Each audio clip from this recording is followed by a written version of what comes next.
이 시간 하나님의 말씀을 보겠습니다. 신약성경입니다. 신약성경 고린도 전서 말씀입니다. 269페이지입니다. 269페이지 고린도 전서 6장입니다.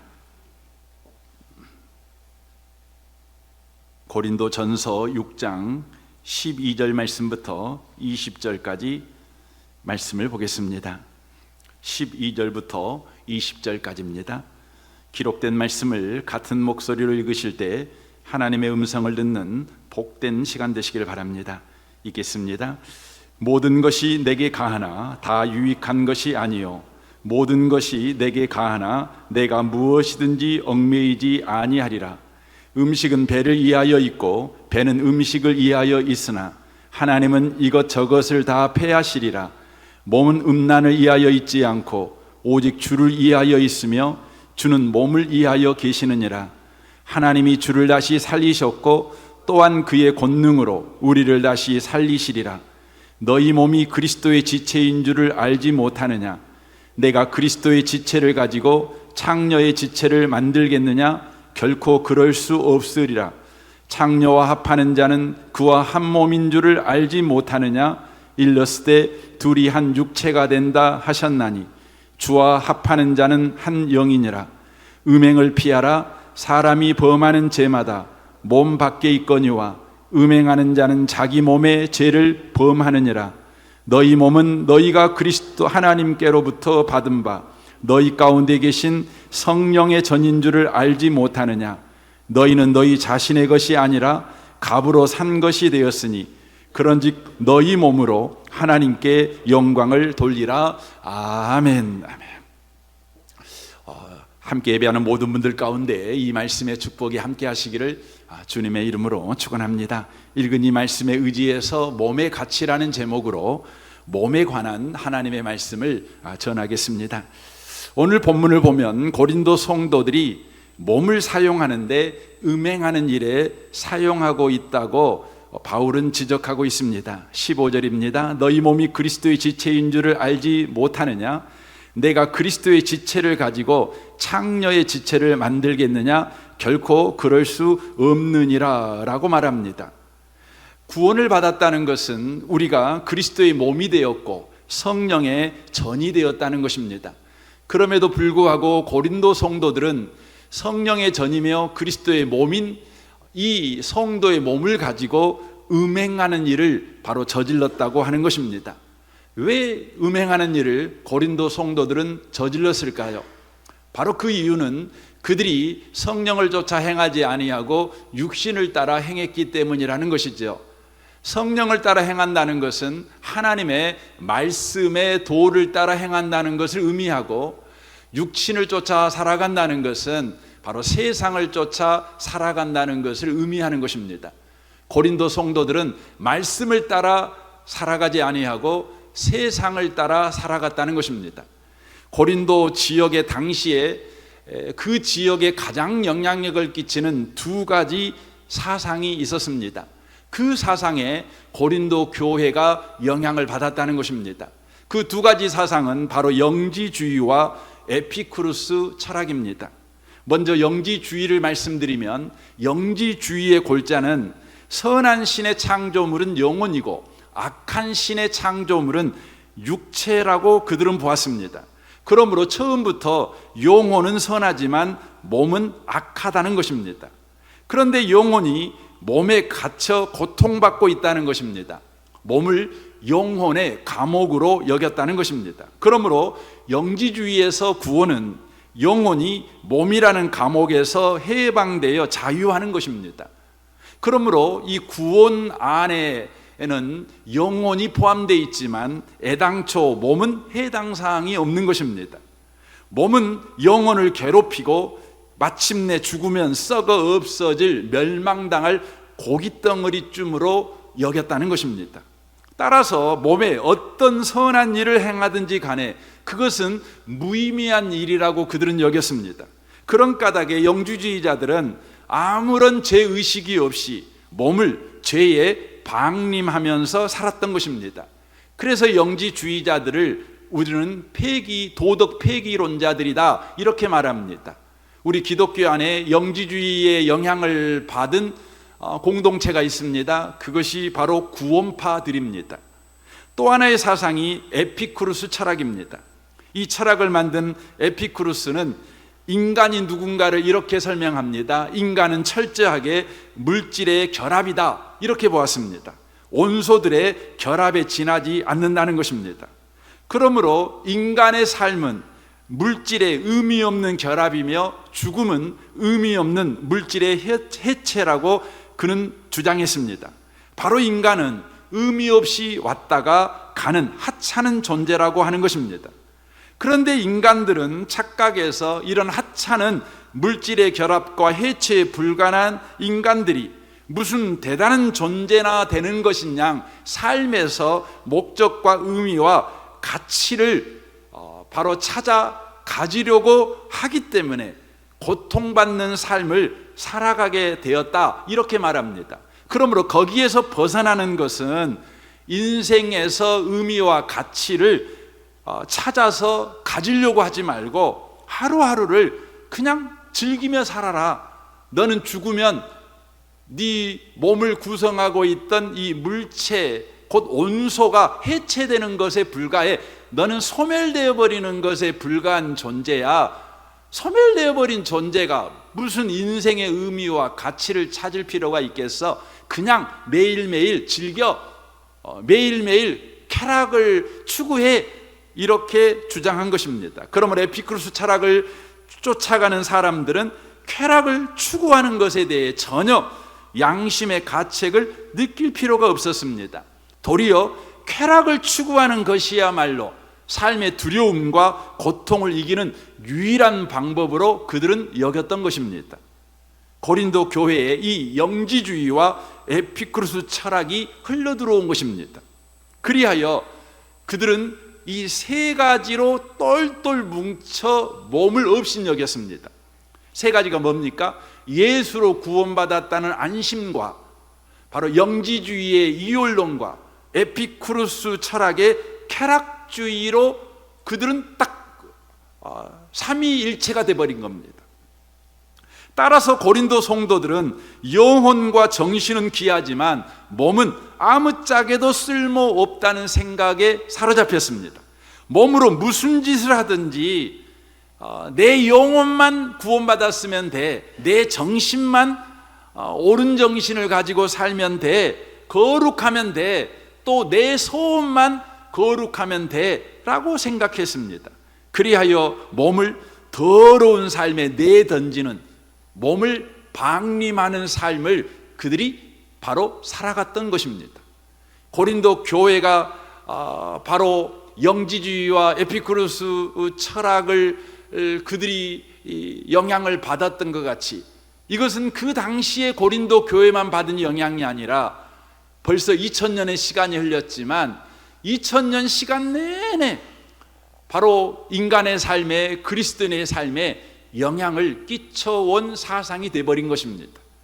우리 한국 사람들도 이것에 영향을 받았지요. 그래서 우리 한국 사람들이 즐겨 부르는 노래 가운데 노세 노세 젊어서 노세 늙어지면 못 노나니, 이런 노래가 있죠. 무엇을 반영하고 있습니까? 젊은 몸은 쓸모가 있지만 늙은 몸은 쓸모가 없다는 거예요. 그래도 몸뚱아리가 젊어야 쓸모 있지, 늙어 버리면 아무 쓸모 없고 병들어 버리면 아무 쓸모 없다. 이것이 여러분 도도하게 인류 역사에 흐르고 있는 몸에 대한 이해예요. 몸에 대한 이해인 것이죠. 저는 이 시간 여러분과 제가 세상이 말하고 있는 몸의 이해를 가지고 신앙생활 하지 마시고 성경이 말하는 몸의 이해, 몸의 가치를 여러분이 바르게 이해하셔서 성경적인 신앙생활을 여러분 꼭 회복하시기를 바랍니다. 그렇다면 성경이 말하는 몸은 무엇입니까? 몸의 가치는 무엇입니까? 오늘 본문 14절에 이렇게 말씀합니다. 하나님이 주를 다시 살리셨고 또한 그의 권능으로 우리를 다시 살리시리라. 너희 몸이 그리스도의 지체인 줄을 알지 못하느냐? 내가 그리스도의 지체를 가지고 창녀의 지체를 만들겠느냐? 결코 그럴 수 없느니라 라고 말씀합니다. 이 말씀을 좀 더 이해하기 쉽게 하기 위해서 제가 메시지 성경으로 준비했습니다. 한번 보십시오. 하나님께서 주님의 몸을 무덤에서 일으켜 영화롭게 하셨습니다. 그분은 똑같이 부활의 능력으로 여러분의 몸을 대하실 것입니다.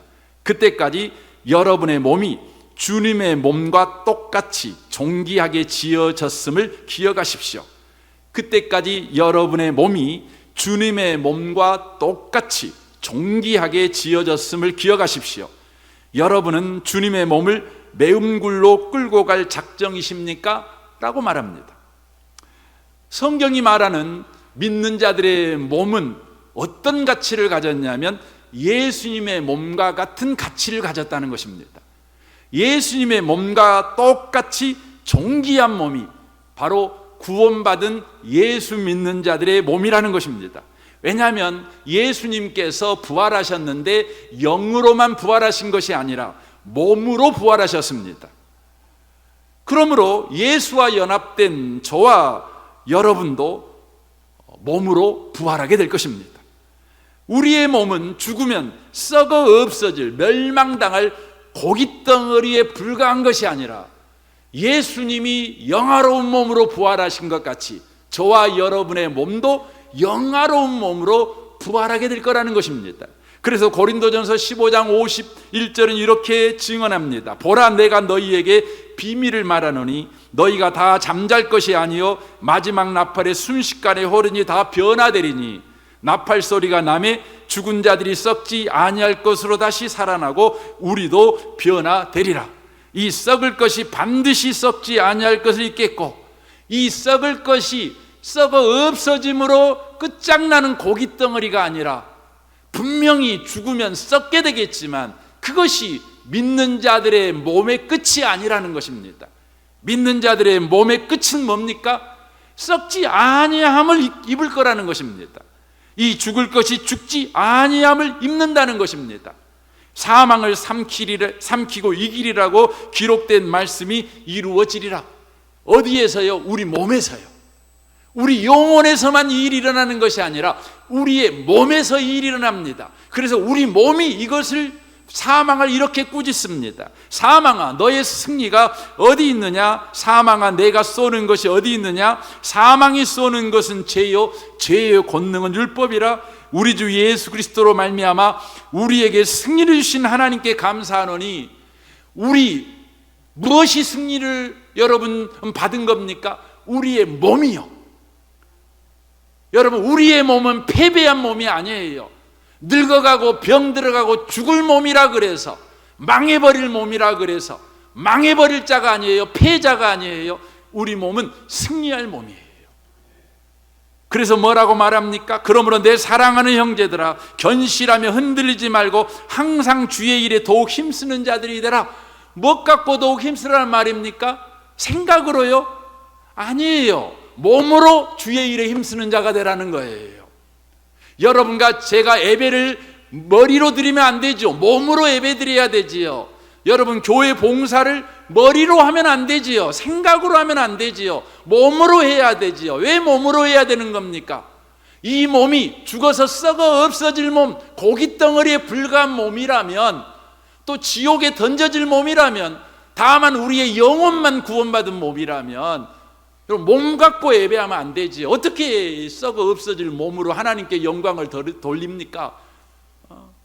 여러분, 고깃덩어리 가지고 어떻게 하나님께 영광을 돌립니까? 그런데 우리 주님은요, 우리에게 요구하셔요. 네 몸으로 예배해라. 왜냐하면 네 몸은 썩어 없어질 몸이 아니라 부활할 몸이다. 영광스러운 몸이다. 네가 천국 가서 내 손을 잡을 몸이고 나와 허깅할 몸이고 나와 춤출 몸이다. 네가 나를 볼 몸이다. 그러니 네 몸으로 하나님께 예배드려라. 몸으로 주의 일에 힘쓰는 자가 되라 라고 말씀합니다. 이는 너희 수고가 주 안에서 헛되지 않은 줄 알미라 라고 말씀합니다. 우리가 몸으로 하는 모든 수고가 헛되지 않는다는 것이지요. 우리가 몸으로 수고하여 관절염 걸리고 심장병 걸리고 고혈압 걸리고 당뇨 걸리고 그것이 헛된 일이 아니라는 것입니다. 우리가 부활의 몸으로 다시 변화되어 주 앞에 서게 될 때에 주님은 우리를 칭찬할 거라는 것입니다. 우리에게 상급으로 보상해 주실 것이다, 이렇게 성경은 이야기하고 있는 것입니다. 로마서 6장 12절을 보십시오. 그러므로 너희는 죄가 너희 죽을 몸을 지배하지 못하게 하여 몸의 사욕에 순종하지 말고, 또한 너희 지체를 불의의 무기로 죄에게 내주지 말고, 오직 너희 자신을 죽은 자 가운데서 다시 살아난 자 같이 하나님께 드리며 너희 지체를 의의 무기로 하나님께 드리라. 죄가 너희를 주장하지 못하리니 이는 너희가 법 아래 있지 아니하고 은혜 아래 있음이라 라고 말합니다. 우리는 지금 죽을 몸을 가지고 있지요. 우리 이 몸은 죽습니다. 분명합니다. 하지만 이 죽을 몸이라고 그래서 이 몸을 그냥 아무렇지도 않게 내 마음대로, 내 생각대로, 내 고집대로, 내 소원대로 이 몸뚱아리를 쓰면 안 된다는 거예요. 이게 몸의 사욕입니다. 이게 불의의 무기로 내 몸뚱아리를 드리는 겁니다. 우리는 의의 무기로 하나님께 내 몸을 드려야 된다는 겁니다. 의의 무기로 하나님께 드린다는 건 뭡니까? 하나님이 원하시는 일에 내 몸을 드린다는 것이죠. 하나님이 지금 하고 있는 일에 내 몸을 동참시키라고 말합니다. 그 이유가 뭡니까? 내 몸뚱아리가 지금 죄 아래 있지 않고 법 아래 있지 않고 은혜 아래 있기 때문에 그런다, 이렇게 말씀합니다. 여러분 믿으시기 바랍니다. 여러분의 영혼만 법 아래 있지 않고 은혜 아래 있는 것이 아니라 여러분의 육체도 여러분 법 아래 있지 않고 은혜 아래 있어요. 법이 뭡니까? 잘잘못 따져가지고 우리를 저주로 끌고 가는 것이 법 아니겠습니까? 여러분 법의 마지막은 뭡니까? 사망입니다. 그런데 은혜의 마지막은 뭡니까? 영생입니다. 저와 여러분의 몸뚱아리는 지금 은혜의 지배 아래 있다는 것입니다. 그래서 우리 몸뚱아리가 하는 모든 것은 주님의 은혜 안에 있으니 합력하여 선을 이루고야 말 거라는 것입니다. 이 담대함, 이 당당함, 이 믿음 때문에 우리 몸뚱아리를 막 굴리면 안 되는 거예요. 우리 몸뚱아리를 여러분 의의 무기로 하나님께 드려야 되는 것입니다. 우리 눈에 보기에는 우리 이 몸뚱아리가요, 날이 더함에 따라서 여러분 늙어가지 않습니까? 병 들어가지 않습니까? 인간의 몸은 여러분 최정점이 29이라고 그러더라고요. 29이 넘어가면 우리 육체는 누구나 다 늙어갑니다. 누구나 다 병 들어갑니다. 저도 지금 사방대가 아파요. 일어서도 아프고 앉아도 아프고 누워도 아프고 어떻게 해야 될지 모르겠어요. 아파요, 아파. 여러분도 아마 그러실 거예요. 그래서 여러분 밥 먹는 양보다 약 먹는 양이 더 많으신 분들이 많이 계실 것입니다. 그리고 여러분 병 들어가고 죽어가는 거 아니겠습니까? 그러니 우리 눈에 보기에 우리 몸뚱아리는 정말 빛도 잃어버리고 생기도 잃어버리는 생명에서 멀어져가는 몸뚱아리가 되는 것 같아서 우리 몸뚱아리가 가치없게 보여요. 쓸데없게 보여요. 그러나 여러분의 눈이 여러분의 육체를 보는 것이 다가 아닙니다. 고린도후서 4장 18절에 이렇게 말씀합니다. 우리가 주목하는 것은 보이는 것이 아니요 보이지 않는 것이니 보이는 것은 잠깐이요 보이지 않는 것은 영원함이라. 만일 땅에 있는 우리 장막집이 무너지면 우리 몸뚱아리가 늙고 병들고 죽어가고 전염병에 너무 취약하고 굶주림에 참을 수 없는 우리 몸뚱아리, 어떤 외부적인 환경에 너무나 민감한 그런 몸뚱아리, 장막집, 그런데 이 장막집이 무너질 날이 온다는 겁니다. 그때 어떤 일이 벌어집니까? 하나님께서 지으신 집, 곧 손으로 지은 것이 아니요 하늘에 있는 영원한 집이 우리에게 있는 줄 아노니 참으로 우리가 여기서 탄식하며 하늘로부터 오는 우리 처소로 덧입기를 간절히 사모하노라. 이렇게 입으면 우리가 벗는 자들로 발견되지 아니하려 함이라. 참으로 이 장막에 있는 우리의 짐진 것 같이 탄식하는 것을 벗고자 함이 아니요 오히려 덧입고자 함이니 죽을 것이 생명에 삼킨 바 되게 하려 함이라. 이것을 우리에게 이루게 하시고 보증으로 성령을 우리에게 주신 이는 하나님이시니라 라고 말씀합니다. 우리가 늙어가고 병 들어가고 죽을 몸이 되어져 가는 것은 천한 몸이 되어져 가고 비참한 몸이 되어져 가는 현상이 아니라 하늘에 하나님이 준비한 영원한 부활의 몸을 덧입기 위한 필연적인 과정이다. 그러니 너는 지금 더 취해져 가고 있는 것이 아니라 부활의 몸을 덧입기 위하여 한 걸음 앞으로 더 진보하고 있는 것이다. 이렇게 지금 이야기하고 있는 것입니다. 그때 우리는 이런 질문이 생길 수밖에 없잖아요. 실제 우리는 우리의 눈으로 우리 몸뚱아리를 보고 있으니까 주님 보세요. 이렇게 늙어가서 이렇게 빛을 잃어버린 몸뚱아리가 비참한 몸뚱아리가 아니라 영광스러운 몸을 덧입는 위대한 진보의 발걸음이라고요? 말도 안 되는 소리 하지 마세요. 점점 몸이 좋아진다면, 몸이 더 점점 건강해진다면, 몸이 점점 생기가 넘친다면 주님이 말씀하는 말 내가 아멘하고 받겠습니다. 그런데 주님 보세요. 점점 안 좋아지는데, 점점 안 좋아지고 있는데 부활의 몸에 참여하는 위대한 진보의 걸음을 하고 있다고요? 주님이 말씀합니다. 그래, 증거 있습니까? 그래, 증거 있다. 뭡니까? 그때 주님이 말씀하는 게 5절이에요. 다시 5절 보겠습니다. 이것을 우리에게 이루게 하시고 보증으로 성령을 우리에게 주신 이는 하나님이시니라 라고 말합니다. 그래, 그것이 진짜라는 것의 보증으로 내가 너에게 성령 준다. 우리는 질문하죠. 성령 주신 것이 우리에게 정말 보증이 됩니까? 이 늙고 병들고 죽어가는 몸이 부활의 몸을 입는 위대한 여정이라는 것을 내가 믿어도 되는 보증이 정말 되는 겁니까? 그래 하면서 로마서 8장을 우리에게 소개하는 겁니다. 8장 11절을 보겠습니다. 예수를 죽은 자 가운데 살리신 분의 영이, 성령이지요, 여러분 안에 살아계시면 그리스도를 죽은 사람들 가운데서 살리신 분께서 여러분 안에 계신 자기의 영으로 여러분의 죽을 몸도 살리실 것이니라 라고 되어 있습니다. 성령이 왜 보증이 되냐면 하나님께서 예수를 부활시킬 때 뭘로 부활시켰냐? 성령의 능력으로 부활시켰다는 거예요. 그런데 그 성령이 바로 너희들 안에 있다는 거예요. 예수를 부활시킨 성령이 바로 너희 안에 있으니까 너희도 부활한다는 거예요. 우리는 그때 당방 물어보죠. 성령이 우리 안에 계신다고요? 그래, 너희 안에 성령 계셔. 성령이 계시면 내가 거룩하게 늘 살아야 되는데 내 삶의 모양을 보면 늘 버겁고 늘 힘들고 늘 회개밖에 할 것이 없는 자의 삶을 살아가고 있는데 내 안에 성령이 있다고요? 그래, 네 안에 성령이 있어. 성령이 있다는 유일무이한 증거가 뭔 줄 아니? 성경을 보십시오. 14절입니다. 하나님의 영으로 인도함을 받은 사람은 누구나 다 하나님의 자녀입니다. 여러분은 또다시 두려움에 빠지는 종살의 영을 받은 것이 아니라 자녀로 삼으신 영을 받았습니다. 그래서 우리는 그 영으로 하나님을 아빠, 아버지라고 부릅니다. 바로 그때에 그 성령이 우리의 영과 함께 우리가 하나님의 자녀임을 증언하십니다 라고 말합니다. 바로 너희 안에 성령이 계시는 것을 뭘로 증언하느냐? 부정할 수 없는 증거가 있는데 그 증거는 뭐냐면 하나님을 아버지라고 부른다는 것입니다.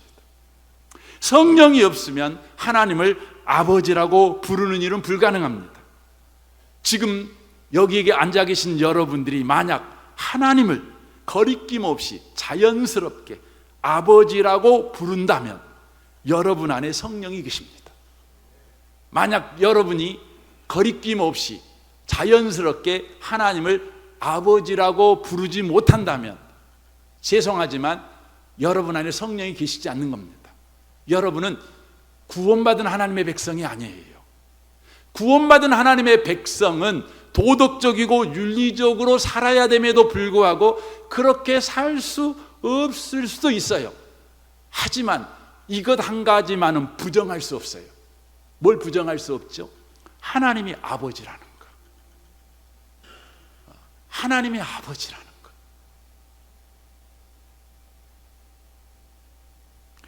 그러므로 하나님을 아버지라고 부르는 사람은 여러분의 눈에 보기에 여러분의 몸이 늙어가고 병들어가고 죽어가고 있지만 그것은 바로 부활의 몸을 덧입기 위한 위대한 과정, 이대한 발걸음에 여러분이 참여하고 있는 증거라는 것이에요. 저는 이 아침에 오신 복 있는 분들이 이 말씀에 아멘하시고 이 말씀에서 여러분의 인생의 영원한 미래를 확신하는 복 있는 분들이 다 되시기를 주님의 이름으로 축원합니다. 그렇다면 이제 우리의 몸이 부활이 확실하다. 그래, 나는 늙어가고 있지만, 병들어가고 있지만, 죽어가고 있지만 나는 신령한 몸으로 부활하게 될 거야. 이것이 확실하다면 이제 우리 남은 인생을 우리는 이 몸 갖고 어떻게 살아야 될까요? 여러분, 몸이라고 하는 것은 어떤 기능을 하라고 우리에게 주어졌습니까? 몸이라고 하는 것은 구체적으로 표현하라고 몸이 주어진 것입니다. 몸이 없으면 우리의 생각을 구체적으로 표현할 수가 없지요. 우리의 꿈을 구체적으로 표현할 수 없지요. 우리의 마음을 구체적으로 표현할 길이 없어요. 그래서 몸이라는 것은 구체적으로 표현하는 실체적인 실체예요. 그래서 여러분, 몸이라는 것은 말을 하는 것과 구별되고 생각을 하는 것과 구별되고 소원을 가지는 것과 구별되는 것입니다. 몸은 표현하는 것입니다. 몸은 어떻게 표현할까요? 몸은 선택하고 반응함으로 표현하며 몸은 실제 걸어감으로 표현하는 것입니다. 그럼 그리스도인들은 몸으로 무엇을 표현하는 인생을 살아야 될까요? 오늘 보면 19절을 보겠습니다. 너희 몸은 너희가 하나님으로부터 받은 바 너희 가운데 계신 성령의 전인 줄을 알지 못하느냐? 너희는 너희 자신의 것이 아니라 값으로 산 것이 되었으니 그런즉 너희 몸으로 하나님께 영광을 돌리라 라고 되어 있습니다. 뭐 하는데 우리 몸을 쓰라고요? 하나님께 영광을 돌리는데 네 몸을 써라 이렇게 되어 있습니다. 여러분, 하나님께 영광을 돌린다는 건 뭘까요? 하나님께 영광을 돌린다는 것은 우리가 하나님의 백성임을 보여주는 것입니다.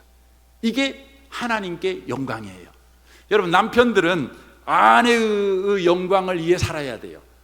아내께 영광을 돌리며 살아야 돼요. 그럼 남편이 아내께 영광을 돌리는 삶은 어떤 삶일까요?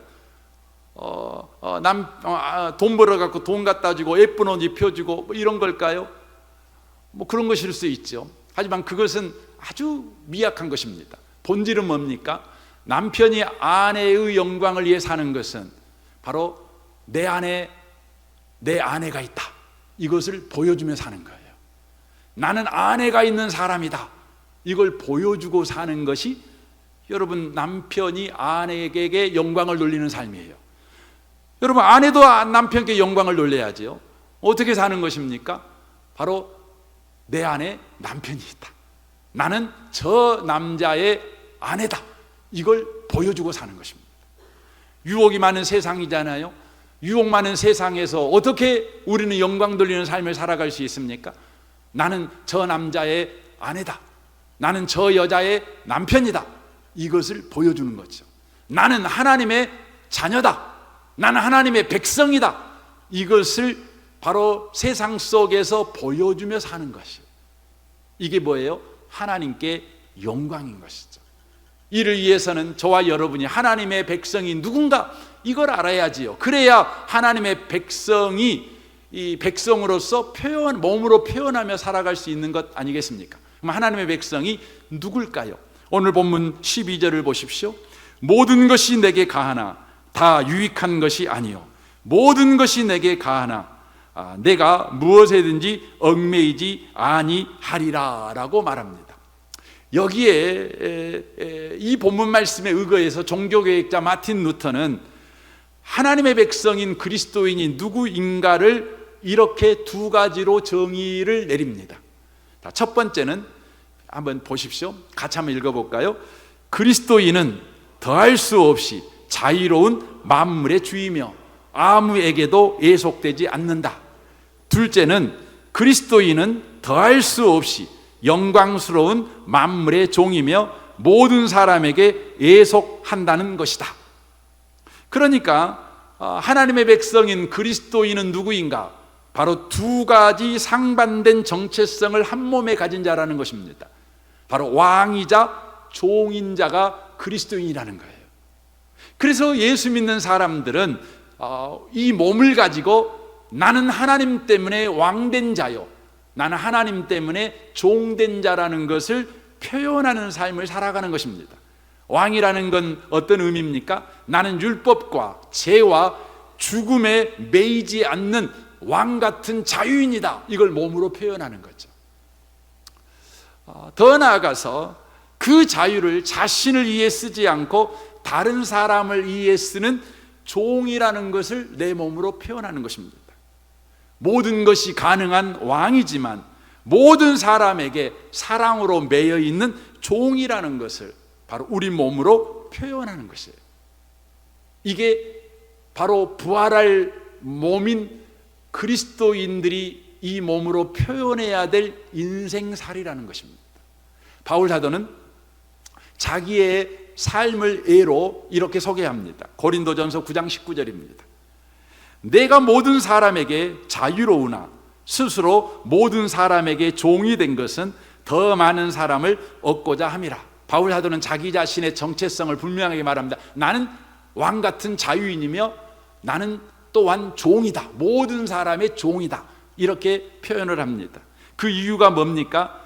바로 더 많은 사람을 얻고자 합니다. 이렇게 말합니다. 그래서 20절 보십시오. 유대인에게는 내가 유대인같이 된 것은 유대인을 얻고자 함이요 율법 아래 있는 자들에게는 내가 율법 아래에 있지 아니하나 율법 아래에 있는 자같이 된 것은 율법 아래에 있는 자들을 얻고자 함이요 율법 없는 자에게 내가 하나님께는 율법 없는 자가 아니요 도리어 그리스도의 율법 아래에 있는 자이나 율법 없는 자와 같이 된 것은 율법 없는 자를 얻고자 함이라. 약한 자들에게 내가 약한 자와 같이 된 것은 약한 자를 얻고자 하며 내가 여러 사람에게 여러 모습이 된 것은 아무쪼록 몇 사람이라도 구원하고자 함이니라고 말하고 있습니다. 바울은 자유자이지만 모든 사람의 종으로 살았습니다. 그는 율법과 또 죄와 사망에 대하여는 자유인이지만 모든 사람에 대하여는 종노릇을 했습니다. 그 이유는 뭡니까? 다른 사람들이 하나님의 백성으로 살도록 돕기 위해서, 한 사람이라도 더 예수 믿는 자가 되게 하기 위해서 그렇게 살았다는 것입니다. 이 아침에 오신 복 있는 성도 여러분, 우리의 몸은요 죽고 병들고 죽어가지고 썩어 없어질 여러분 고깃덩어리가 아니에요. 우리는요 성령을 모시고 사는 자인데 그 성령으로 인하여서 우리는 신령하고 영원한 부활의 몸을 입을 자인 것이에요. 그러므로 이 몸을요 우리는요 막 굴리면 안 돼요. 이 몸을 헛되이 쓰면 안 돼요. 이 몸을 우리가 나중에 입을 거룩한 부활의 몸에 합당한 삶을 지금 죽을 몸을 가진 이 땅의 삶에서도 살아내는 거예요. 바울은 그것을 표현합니다. 나는 왕이다. 하지만 나는 종이다. 이걸 표현합니다. 그래서 한 사람이라도 더 예수 믿게 하는 일에 자기의 몸을 표현했다는 것입니다. 그런데 바울 사도가 그것을 하면서 자기 자신이 놓치면 안 되는 한 가지를 이렇게 소개합니다. 23절입니다. 내가 복음을 위하여 모든 것을 행함은 복음에 참여하고자 함이라 라고 되어 있습니다. 그러니까 자기 자신이 왕이고 자유인이죠. 그렇지만 종으로서 모든 사람과의 관계를 사랑으로 매인 종의 삶을 살았어요. 그래서 한 사람에도 예수 믿게 하는 일을 했다고요. 그런데 그것이 다가 아니라 바울에게는 더 큰 중요한 이유가 있었어요.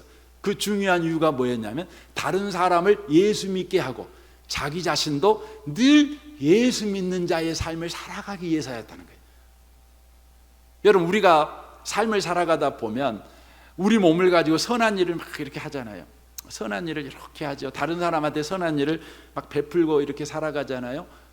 그런데요, 그러다가 어느 순간인가 선한 일을 내가 베푸는 것이 나라고 착각을 합니다. 나는 안 착한데. 그러니까 바울은 늘 이런 분의 두려움이 있었어요. 27절을 한번 봐보십시오. 내가 내 몸을 쳐 복종하게 하면 내가 남에게 전파한 후에 자신이 도리어 버림을 당할까 두려워했다, 이렇게 말합니다. 이게 무슨 말이냐면 남의 인생을 간섭하다가 자기 인생을 살지 못할 것에 대한 두려움이 있었다는 것입니다. 남에게 전도하고 선교하고 설교하고 병 고치고 가르치다가 정작 자신에게는 전도도 안 하고 선교도 안 하고 설교도 안 하고 고치고 가르치는 일을 하지 않아서 자기 자신은 내용이 없고 껍데기만 남은 사람이 될까 봐 두려워했다, 이렇게 지금 고백하고 있는 것입니다. 그러니까 바울 사도는 자기 몸을 가지고 다른 사람을 위해 살아갑니다. 그럼에도 불구하고 자기 몸이 부활할 거룩한 몸인 줄 알고 자기 몸의 변화에도 늘 관심을 갖는 삶을 살았다는 것을 말하는 것입니다. 저는 목사입니다. 목사로서 저는 설교에 관심이 많습니다. 여러분에게 더 좋은 설교를 하기 위해서 애를 씁니다. 그리고 또 설교를 할 때 바르게 전달되는 부분에 대한 관심이 많습니다. 그런데요, 제가 그런 관심만 갖다가 제가 놓쳐버리면 안 되는 관심이 있어요. 그게 뭘까요? 여러분에게 설교하다가 저에게 설교하는 걸 놓쳐버리는 겁니다. 여러분, 교회에서 봉사하다가 다른 사람에게는 봉사를 하는데 여러분 자신이 그리스도인으로 잘하는 일에는 봉사를 안 해요.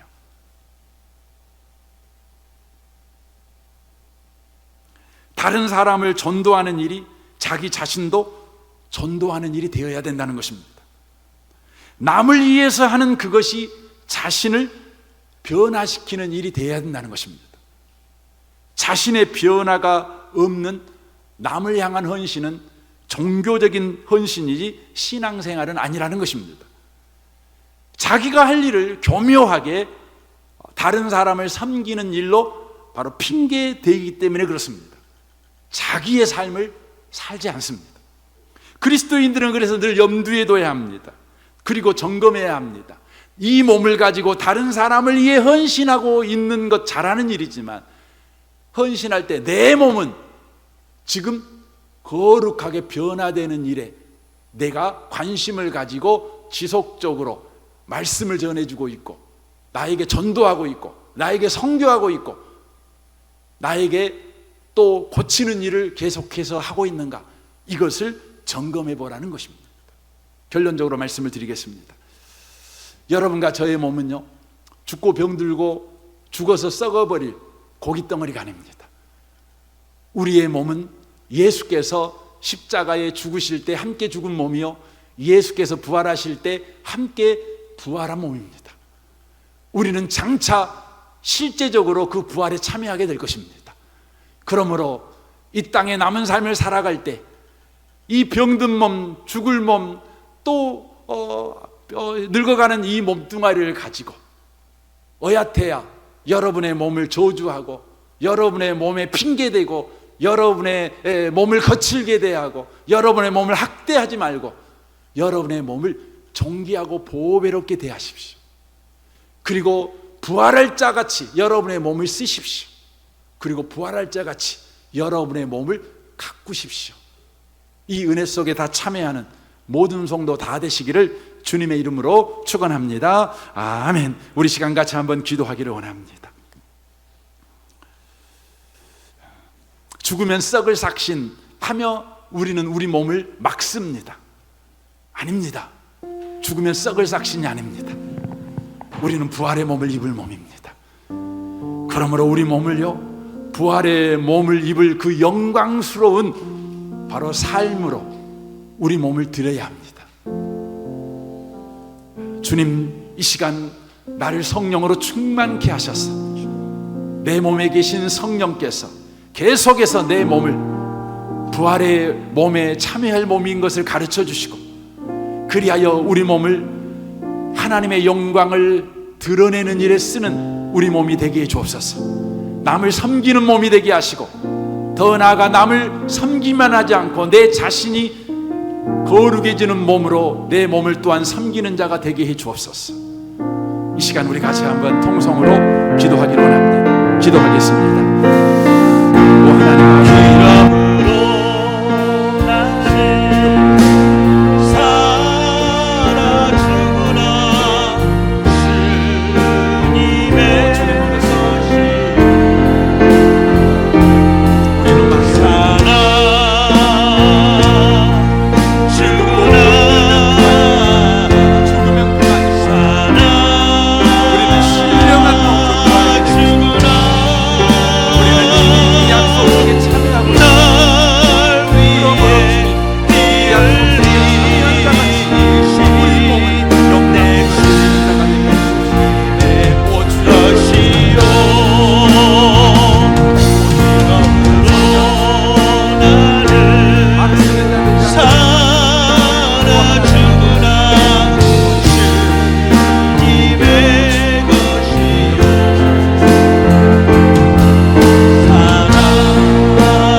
주네. 하늘 영광 보여주며 날 보라 하네. 하늘 영광 보여주며 나로라 하네. 할렐루야 찬송하며 주께 갑니다. 할렐루야 찬송하며 주께 갑니다. 그러므로 나는 사나 죽으나 주님의 그러므로 나는 사나 죽으나 주님의 것이요. 사나 죽으나 사나 죽으나 사나 죽으나 나 위에 피 흘리신 내 주님의 것이요. 이제 내가 떠나도 저 천국 가고 이제 내가 떠나도 저 천국 가고 이제 내가 있어도 주 위에 있네. 이제 내가 있어도 주 위에 있네. 우리 예수 찬송하며 우리 예수 찬송하며 나는 가겠네. 천군 천사 나팔 불며 천군 천사 나팔 불며 마중 나오네. 마중 나오네.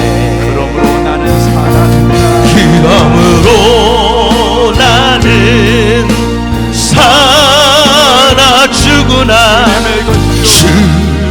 주님의 것이요. 사나